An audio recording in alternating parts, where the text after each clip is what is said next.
Pues ya estamos aquí en nuestra sección desde el campus, el día de hoy con Luis Daniel Vázquez, y vamos a hablar, como usted sabe, de un tema distinto al que ocupó nuestro análisis central en el programa y que tiene que ver también con cuestiones constitucionales, Luis Daniel, porque lo que nos planteas es la pregunta de si un proceso constituyente en este momento en el país podría ser una válvula de solución a los problemas que estamos viviendo. Sí, lo pensé por dos razones. Primero, bueno, para recordar justamente que el 5 de febrero estamos pues conmemorando la Constitución de 1917. A 2 años del centenario, además. Claro, y que de forma además muy interesante no solamente se promulgó esa Constitución en el 5 de febrero, sino también la del 57. Sin embargo, el tema no lo traigo yo a la mesa, ¿eh?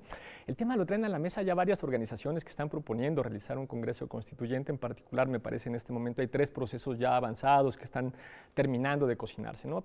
El que ha tenido, yo creo, mayores reflectores o un poco más de visibilidad es el que está empujando Raúl Vera, ¿no? De alguna forma Raúl Vera ahora está muy acompañado con Solalinde por un evento que tuvieron hace poco, los primeros días de enero, y también por Miguel Concha, por varios, cosa muy interesante porque son casi todos ellos padres que están proponiendo pues la necesidad de hacer un Congreso Constituyente, un constituyente ciudadano, les dicen ellos, ¿no?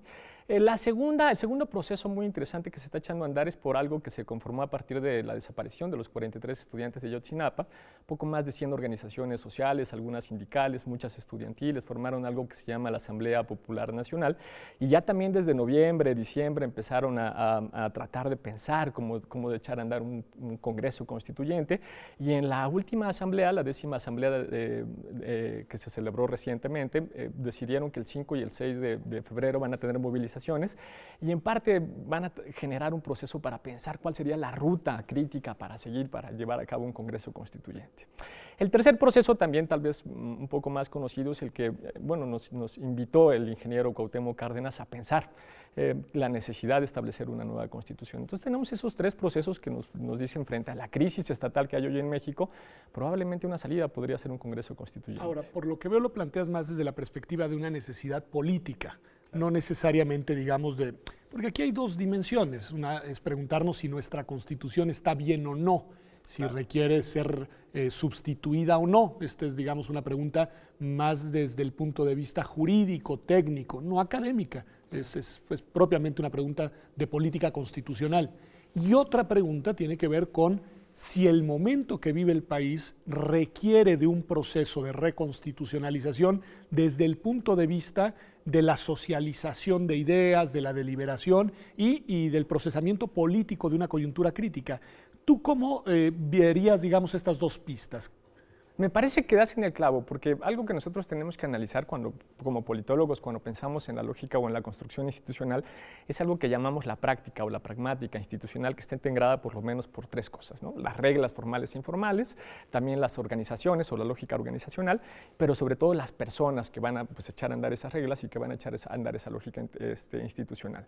Durante nuestro proceso de transición democrática nosotros pusimos mucha atención en el diseño, y no está mal, y en cierto sentido nuestros diseños no necesariamente fueron equivocados, porque se puso mucha cabeza, ¿no? en las reglas formales especialmente que se tenían que establecer, en las lógicas organizacionales, pero en cambio a lo que pusimos menos atención fue a la calidad de nuestra clase política, y en buena medida ahí tenemos el problema. Ya en otras cápsulas hemos trabajado, hemos tratado, y me parece que ahora hay una sensación generalizada de que lo que tiene nuestra clase política es mucha simulación, ¿no? Mucho de corrupción y bastante de impunidad, y el problema es que con esos 3 elementos, simulación, corrupción e impunidad, pues no hay reglas formales que aguanten y no hay lógica organizacional que aguante. En ese sentido, esta Constitución u otra se vería sometida a una presión equivalente si la clase política no cambia. Sin duda, por eso justamente la idea principal del Congreso Constituyente, de una lógica del Congreso Constituyente, es que se forme la idea de una ruptura y de un momento nuevo, un nuevo sentido de época, ¿no? Un nuevo pacto social. Simbolismo político. Exactamente, va por ahí.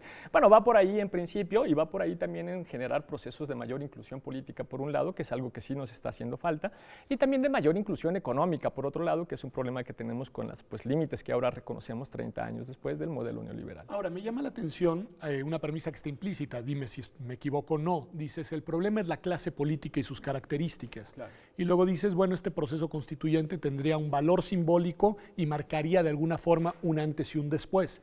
¿Eso supondría que podría servir para una sustitución de la clase política? No sé si una sustitución necesariamente, creo que ha habido un error en cómo se debe de interpretar el que se vayan todos, ¿no? Argentina yo creo que es un buen ejemplo del que se vayan todos o de esa lógica. Yo soy crítico, como dice Luis Salazar, y si se Claro. van todos, ¿quién se queda? Claro. ¿No? El problema en realidad no es que se vayan todos como no se fueron justamente los peronistas en Argentina, ¿no? El problema más bien es analizar o tratar de generar esa lógica que va a cambiar la práctica política institucionalizada. Entonces, el que se vayan todos quiere decir una necesidad de cambio radical respecto de lo que están haciendo, ¿no? Que quienes se queden hagan una nueva construcción, un nuevo pacto social, una nueva lógica de construcción hegemónica que permita la inclusión de esas demandas que ahora se encuentran pues fuera de la política. Ahora, nuestra clase política, en particular la mexicana, ha sido siempre muy hábil para adaptarse a las circunstancias adversas, Claro. para leer los momentos de crisis y para hacer los cambios necesarios para, de alguna forma, digamos, mantener la estabilidad. ¿Tú no crees que la clase política va a saber desactivar estas tendencias reconstitucionalizadoras? Lo ha sabido hacer sistemáticamente y ese es uno de los principales desafíos. Más que contestarte a esa pregunta, que me parece que ese es uno de los desafíos, hay que tener muy claros cuáles serían los desafíos en ese proceso o en ese Congreso Constituyente.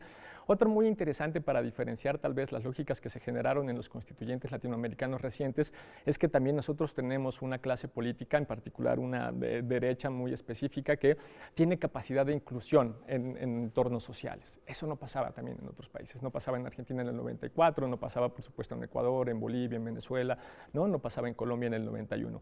Y ese va a ser otro de los desafíos muy importantes. Tal vez el tercer desafío que se tiene que tomar en consideración o que tendrían que tomar en consideración quienes quieren empujar un Congreso Constituyente sería que finalmente pues, en este momento yo creo que la fuerza en cuanto a política institucional tampoco está de su lado. Y ahí es donde la ruta crítica para echar a andar un Congreso Constituyente se hace también bastante más complicada.